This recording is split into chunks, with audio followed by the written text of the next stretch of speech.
Hi everyone, this is Jill from the North Woods. How are you all doing? I hope you're doing great. I hope we're going to have a good show. Let me go ahead and bring all my little windows up here in front of me so I can see if you have a comment or anything like that.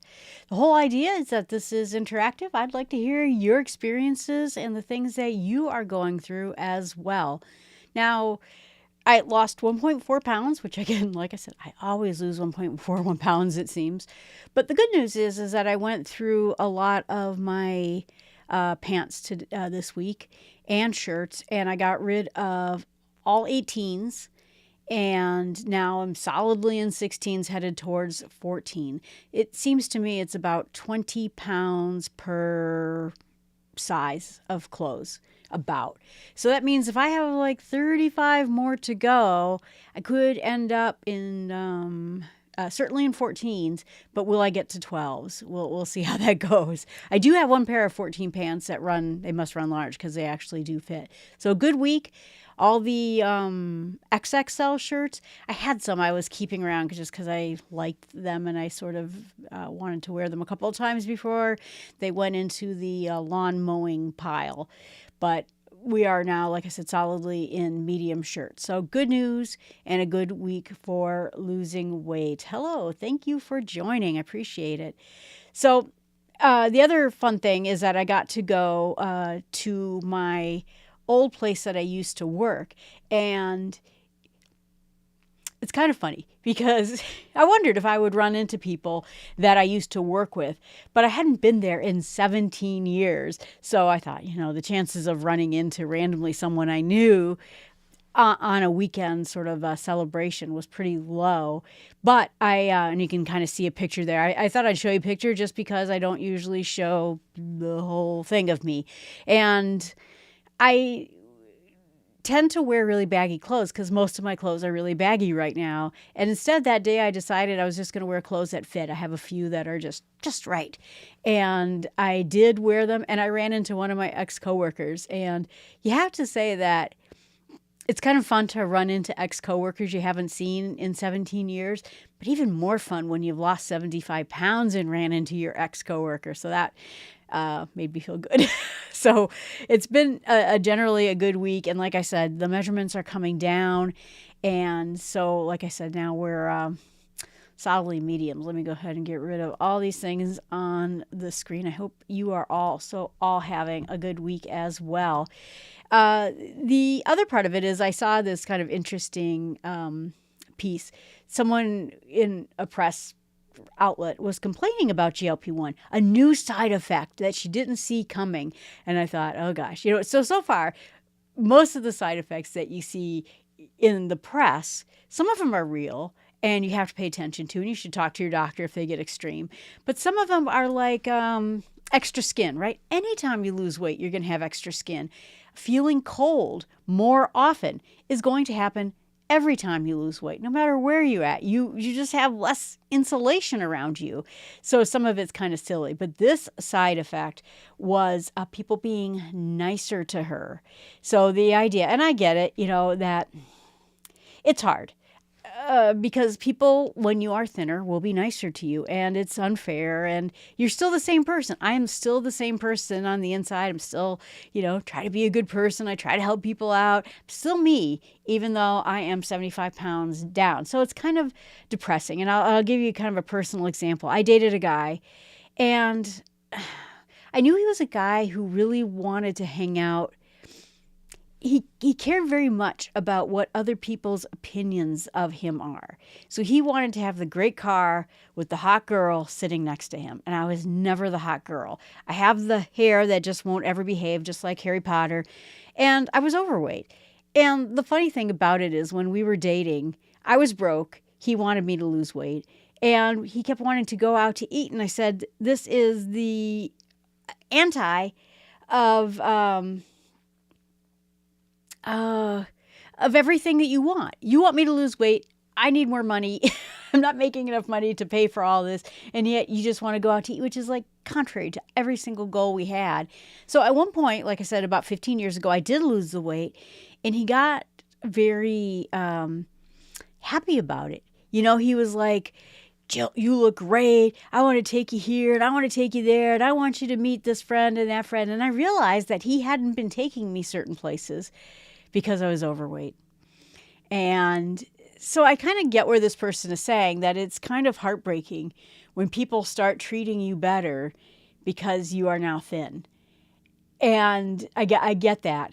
But still, it's not a side effect, and it's kind of the way the world is. I sort of am a person that lives in the antithesis. Yeah, there's the good word. But I live in the real world, and that's just the way the real world is that, she mentioned someone else who lost a bunch of weight, and guys started buying her drinks and inviting her to go out. I went to my class reunion and had a guy that I liked in high school say to me, "You look pretty good.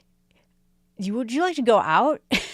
And I'm like, man, where were you when I was 14 years old, right? But and that was, still a year ago. I was still hadn't lost that much weight, and people mature, so it could have been just him, just kind of being a different guy too. I'll give him a little bit of credit to it. But it's just kind of a weird thing that you do get more attention. But I'll tell you the one thing that you don't anticipate is, so let's say I'm going into Target and the aisles are all crowded. This is what was funny, is I used to be able to walk down an aisle and someone would see a greatly overweight person and they would sort of clear the aisle like the Red Sea and get out of my way. And I was with my friend, and she always noticed that. So she'd always walk in right behind me. And if we had to get through like a crowded place, people would just sort of part. And then they suddenly stopped parting for me. And she goes, "Well, there you go. You lost your one last special power." So, oh, well, that's just kind of the way it is, I guess, that no one clears their way. And now I'm just I was in line for something and people kept stepping in line in front of me. And I'm like, did I get so thin that I'm now invisible? Maybe I'm invisible, but I don't think that happened. I think people were just stepping in line for me. So what I wanted to talk a little bit about is the side effect of fatigue, which happens with GLP-1. I noticed that. And for me, probably it's the biggest side effect that affects me in general. Like it affects your digestion. I can control that usually by what I eat and which magnesium I take before bed.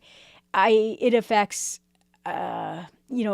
people feel nauseous. For me, it's a very short period of time. There's all sorts of side effects. But the one that's kind of chronic for me is the one that is fatigue. Essentially, I get tired. So I take the shot. And particularly if it's a brand new dose, I get wiped out. And so I decided, which is why I decided to take it on Wednesdays, because I don't have a lot of meetings on Wednesday. I take it at noon my time, and I usually can just sort of work, with my own projects and send emails. It seems to be a physical tiredness, not a mental tiredness. So it's something that strikes me every time. And I mentioned it that when I went camping with my friend, usually I'm an endurance person, but not a fast hiker. So I don't walk fast, but I can walk forever. And we went for a relatively short hike, for us. And we got back to the campsite just to grab some water, and I had to sit down for a bit. I was wiped out. I talked about before, I can mow my lawn and do a bunch of yard work.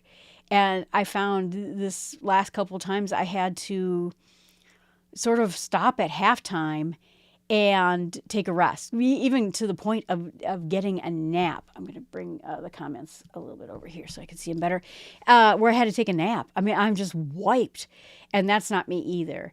And I knew that it wasn't like old age or, something else like me getting sick or anything like that, because when the dose level stopped working, then suddenly I started feeling a little bit better. Now, right before I went on Mounjaro, which again was about 14 months ago, I was starting to get fatigue, but that was because the diabetes had finally hit diabetes level and it was getting worse. And I was getting wiped out. There were all sorts of side effects I started seeing that was pointing towards diabetes, and that was one of them. And initially, when I went on the low levels of the drug, it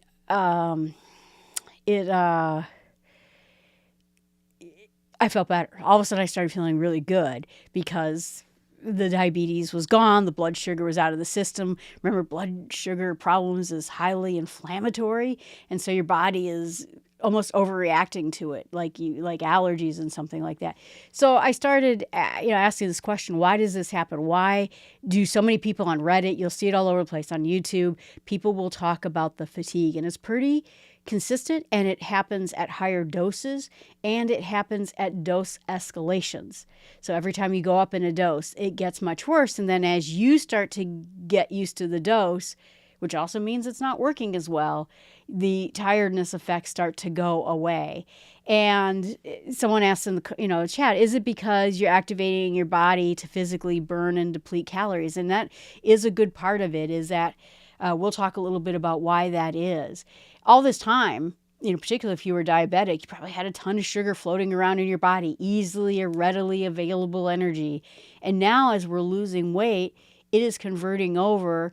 It's going to always be a mix where it's now starting to pull out of body fat. And so body fat is a little bit less readily available, but it's certainly there.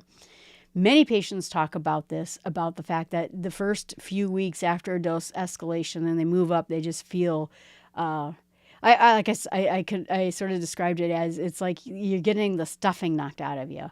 Like you stayed up too late, or you partied too much, or you went on a big long 5K run and now you're just pooped. But nothing like that happened. And so the idea is this titration is always very slow. Part of the problem is that I sort of envy the people who are on the vials and then they draw it into the little shots, because they can go up more slowly. I kind of wish that these weren't 2.5 milligram jumps when you're on Mounjaro or Zepbound. It's different measurements if you're on Ozempic. But I really do wish that these could be going up like 1 milligram, maybe more often, so that the fatigue isn't quite there. And some of it is, like I said, just temporary for most people. But I would say that on the higher dose, since I went up to 10, that one was noticeably a hit on me. I really felt just physically pooped. It wasn't like, even last night, I just was, like let's say 9 o'clock at night, walloped, tired. But mentally I was good. I was writing podcasts. I was working on, getting ready for everything. In the head, I was all good. I was just physically depleted. But that also means that I'm sleeping better, because I'm like going to bed, I'm exhausted. And I just wanted to show you a couple of apps that I had going on for me, and we'll talk about more in just a bit. But I have an app that and I'm not have a thing with it, but it's called Welltory, and I don't know how well I can show you, but it sort of shows you based on, and we're going to talk about heart rate variability in a minute. The orange is stress, where your energy battery is depleting. That was me doing a go live today, and as it was getting closer and closer to the end of the day, my stress levels were spiking and my battery level was sinking. And so it will literally tell you, how you're doing with your energy level. And that's been kind of helpful to me during this GLP-1 thing. So some reasons why you might feel more exhausted with less fuel, apart from the fact that these doses are kicking in. And I kind of wonder, someone put in the comment, is because, are you burning different calories, you're depleted of calories and you're sort of burning it out. Part of me makes it wonder is like, you ever go to like a Thanksgiving Day meal and you just feel like you ate a lot and you just feel tired all the time because your body is digesting all that food? I kind of wonder, because the GLP-1s technically slow down the digestion of the body, maybe we're always digesting, and so we're always in like Thanksgiving after mode and we're just always pooped. I don't know. But one thing to keep in mind is the fact that you could be dehydrated. And if you are having any kind of, like I'm drinking 96 ounces of water every day, I don't feel like I could be dehydrated. But then again, if you're ever getting like the side effect of diarrhea with that, that will pull water out of you rapidly. And so you might even have to drink more water or drink it at different times. So make sure that if you even have mild dehydration, it can contribute to low energy.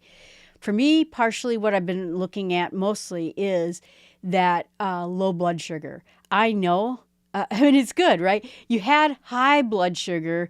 It, so you had all this regularly available sugar in your body. This drug is to treat diabetes. So now I have great blood sugar, fantastic blood sugar. But when I get back from the gym, I have really low blood sugar. I get that problem where if I stand up too fast, I get dizzy now. And it could be, and I've been checking this out, and it's true, that I have fatigue because I have low blood sugar now. It's just weird. But yes, I can get low blood sugar, particularly if I'm doing something like mowing the lawn or some type of physical activity. And then there's part of it is the body's adjustment period.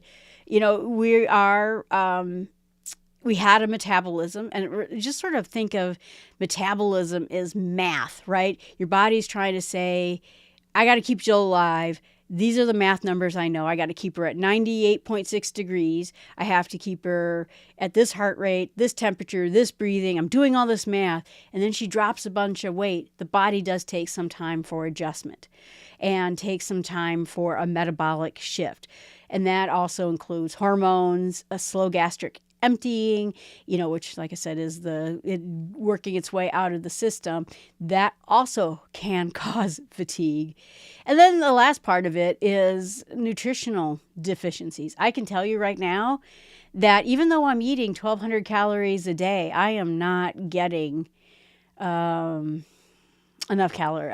nutrients. I try to do I try to eat the pieces that I can. I have been eating spinach, to get some of the vegetables in, but I know that I'm just not getting quite enough.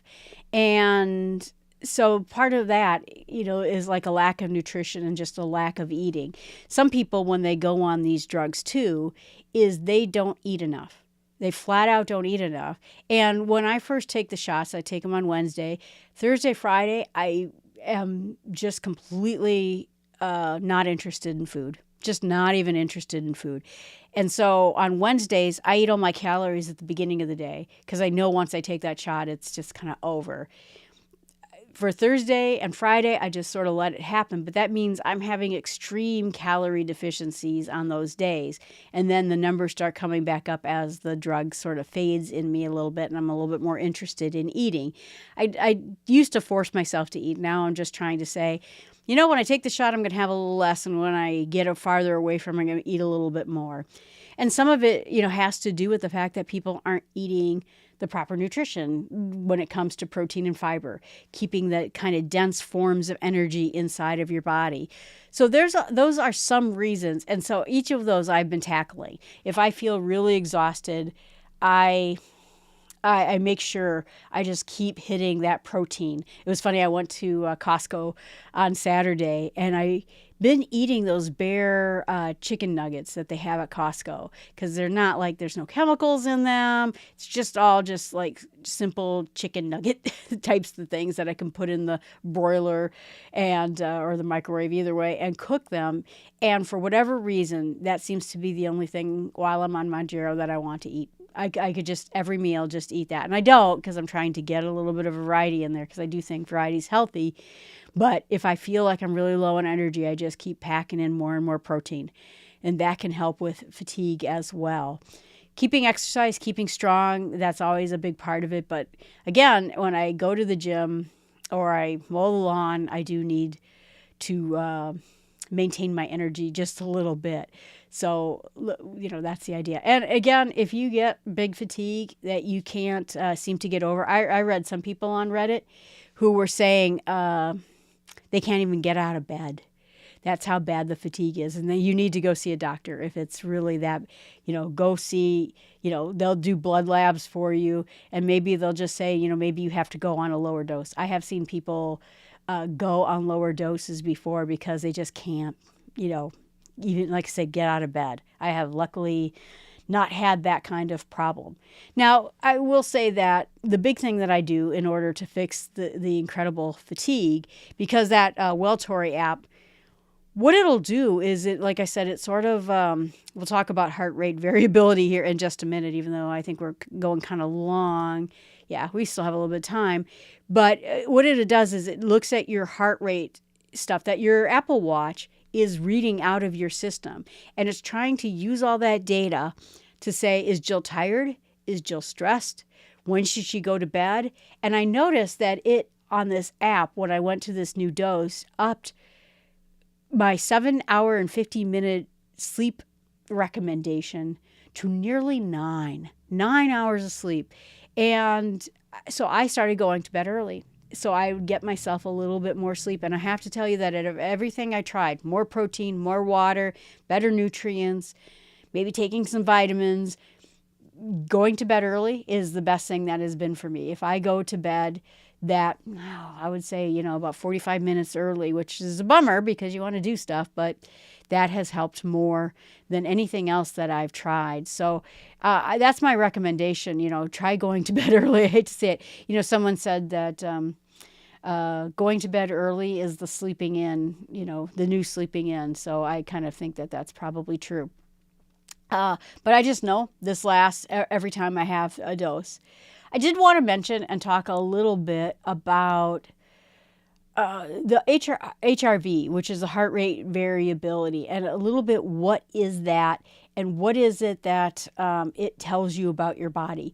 There are a number of apps out there. So I do Welltory, and that's a pretty good, reliable app. It has a lot of good reviews, some science based on it, where people will tell you, scientifically, people have looked into it and they find that it is actually pretty good. But there's some cheaper apps out there that are like, they all have the word stress in them, like Stress AI and all these kinds of apps, which is going to look at your heart rate variability that's coming in from your Apple Watch and trying to give you those same recommendations to see, like I said, are you stressed? Or are you just tired? And yeah, even without the drug, it feels like I need more sleep, right? Yeah. So we all just need more sleep. Maybe that's it. And maybe I can even show you what it looks like a little bit here. Someday I'll do a proper tech podcast and show you with this mapped up to my watch. But you can kind of see, like I said, it gives you this rating that talks about your stress levels and your energy levels. And it sort of talks about it, so you can see that it actually reads me podcasting as stress, which I don't actually find it very stressful. But I have to say, so I was really willing to say, oh, this thing's not right. I'm not really stressed. I'm not, nothing like that.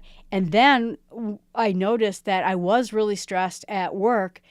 And all of a sudden I looked down and it was reading it right. And I'm like, oh, it is right. Look at that. What it'll do, which is kind of interesting, is it will look at your sleep and it'll analyze your sleep over time and everything like that. But it'll actually give you what it thinks that your sleep should be. And then, so you can see the bottom is me sleeping and the top is what sleep it thinks I need. So every day it gives you a recommendation of when you should go to bed and how much sleep you need. Garmin does this as well. Garmin does it for a little bit different reasons. It will, like let's say I go back to running. Do I want to do a long run today or should I do a short run? Garmin will sort of say, no, your body's still stressed. Why don't you stick to a short run today, or maybe just not even run at all, or no, you're good. Your heart rate variability is strong.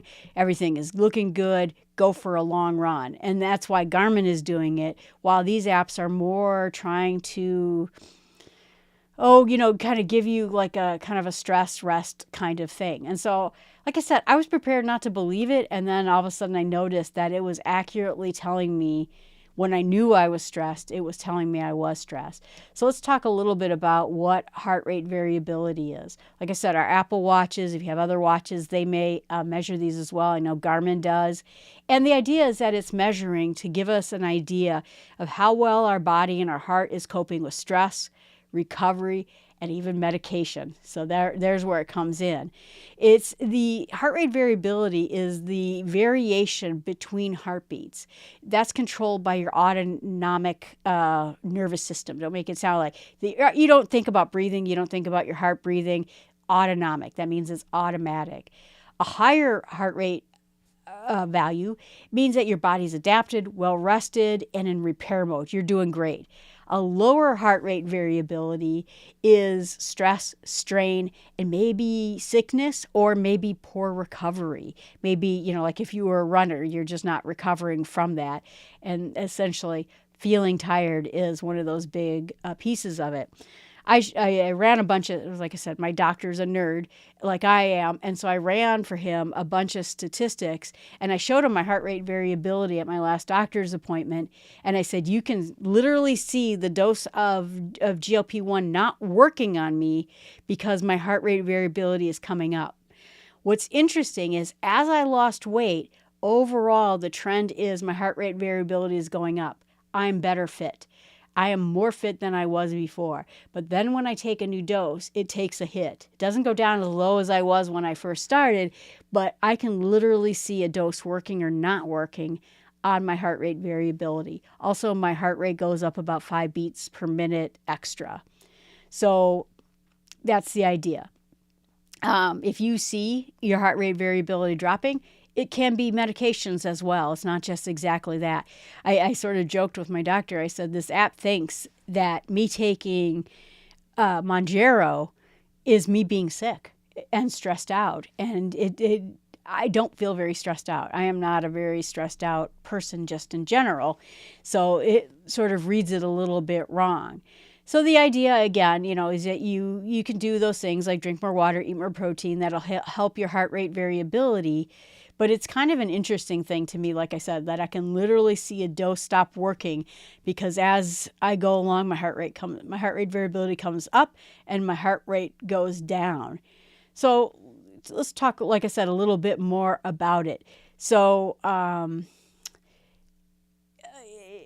heart rate variability, like I said, is a good test. It's free when you have a number of different watches. You can get these stress apps that'll give you that particular piece of it.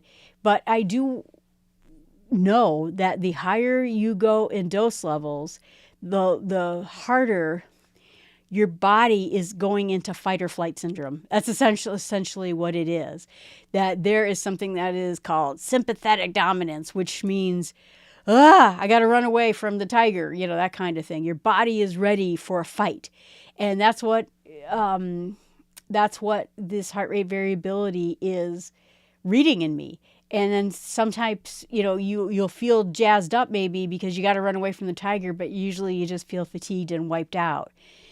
When the drug is working more than, like I said, or working less, then suddenly it goes down. It's really not interesting to look at heart rate variability day. It's not like a temperature where, oh no, maybe I'm getting sick, that kind of thing. It's more about trends. That's really where, if you decide to start looking at heart rate variability, you can look at trends for it. So that's an important thing. But like I said, it can be a helpful tool. It's something that has a number of apps. Most of them have the word stress in it. Let's see if I can find a few here that they mostly all have subscriptions to, which is kind of unfortunate. But if you just go into whatever Apple or App Store that you have and you do stress, and you even put stress HRV in it, there's something called Stress Watch. There's something called Stress Monitor. And there's just a number of these apps out there. Stress Tracker. They all have really good reviews. And all they're doing is they're taking that same data off of your various watches that you can sync up with your iPhone. I don't know much about the Android world of it, and it'll help you do it. So like I said, you might want to take a look at that. When I told my doctor that I can literally see doses working and not working on my HRV, he says it's interesting because you get better. As you get more fit, as you lose weight, your heart rate should go up. But then, he was surprised when I showed him. I said, look, there's the dose working, there's the dose not working, and you can literally see it there. And because he's a nerd and I really like him, he was really kind of interested in that I sort of noticed it. So I hope that kind of helps. That's something that you can look at too. There's also in this Welltory app, they talk about a sympathetic nervous system, and there's two different sides of it. So one is a sympathetic nervous system, which activates when you're stressed. Like I said, that's fight or flight. It speeds up your heart. It pumps blood into the muscles. You're ready for action. And that effect is that it usually lowers the HRV because your body is running in fight mode. And essentially you're trying to chase the tiger. There's the parasympathetic nerve system, and that is rest and digest, right? We're in the cave, we're eating the deer we just chased down and hunted, and now I'm resting. It's supportive of recovery and healing. Your body starts healing during this area. Your body is more flexible in the heart rhythm, signaling relaxation and that everything is good. And so it wants to have an adaptation between it, and that is how this Welltory app sort of determines stress and illness versus recovery and relaxation. And like I said, right now, all of my stats are indicating I am either getting sick, highly stressed out, or I have some sort of a problem going on, which I don't, because I know that GLP-1 does that for me. So I hope that was kind of helpful for you. I've been finding it just more interesting than anything else, and finding it more interesting that it can see when I'm stressed out. I noticed that I always been a big extrovert. More people, the better, and I noticed during the pandemic, I just haven't been since then around a lot of people. I used to work in an office. I used to be I used to tutor people in high school, study halls. I used to be around people all the time. And when I went to the conference back in July, I looked at my app and it was like, dude, you're stressed out. And I'm like, but I'm with people. I love people. I think I'm less of the extrovert than I used to be, but I could literally see it happening right there in my autonomic heart system. So I hope that helps. I hope that's interesting to you. Does anyone else have any comments or anything that you've used to deal with fatigue or have seen with fatigue, either, dieting, GLP-1s, any other comments out there when it comes to that? Are you fatigued, when you take either Ozempic and Mounjaro, that kind of thing? Yeah, someone's been studying their heart rate and with Fitbit, now with the Apple Watch as well. So I think it's kind of interesting because it does give us more information, all these watches. And if we know how to use them, it can kind of tell us, like I said, trends. I started noticing that I can, with my Apple Watch, I can tell when I'm getting sick.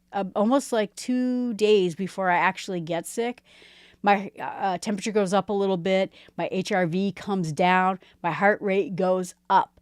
And when I see those three things kind of working in tandem, I know I'm getting sick ahead of time. So I always thought that was kind of intriguing.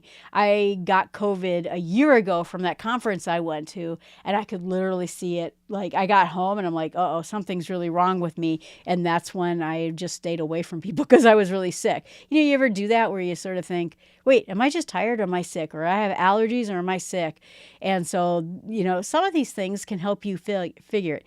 So the question is, have I tried adjustable alarms? It's a good point, and I meant to try that again. So adjustable alarms are going to take all this data and try to, probably a mild cold is not sick enough. You're talking about probably like a flu or a virus, where your body is really reacting to it in a bigger scale.